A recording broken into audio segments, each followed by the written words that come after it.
Welcome back to Reading Cafe. Next month we'll be talking about the summer reading program, but for today we're going to look into some of our local book reviews. I really like the book Harry Potter and the Order of the Phoenix by J.K. Rowling.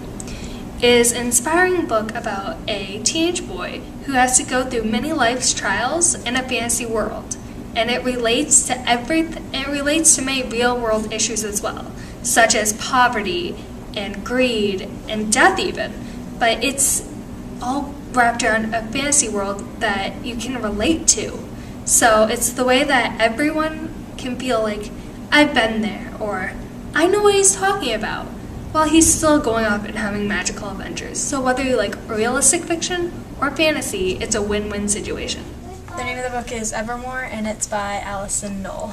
She is 16, and she lost her whole family in a car accident. With her dog, too. Yeah. And after the car accident, she almost dies. She goes into another world, and there's a gate, but But she comes back. She does.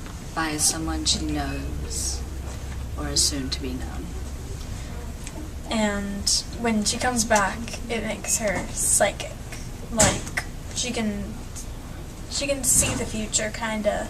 She can read people's minds without trying, and if she touches you, then she'll know your whole history.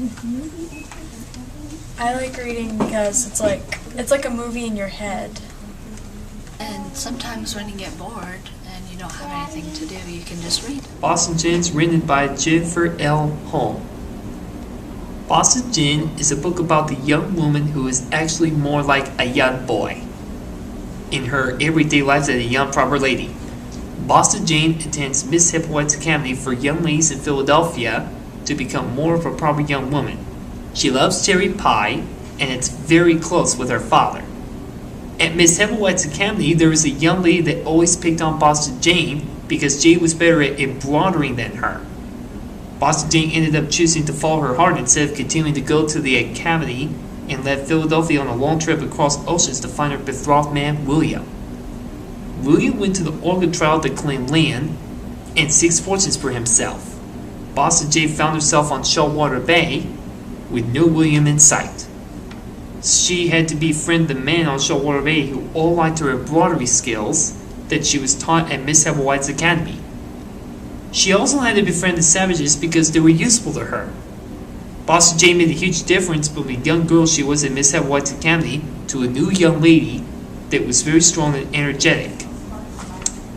I like this book because Boston Jane was a nice young woman, and it was a very adventurous book that excited me.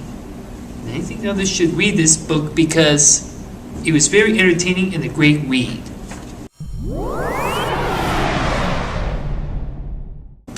I love all the volunteer opportunities. I'm in fact here like 40 hours a week during the summer, just volunteering. It's full of books, movies. There are clubs you can do here. And you can hang out with your friends. I love this library. Thank you, book reviewers. Those sound like great books. I hope you come back next month to learn about the summer reading program.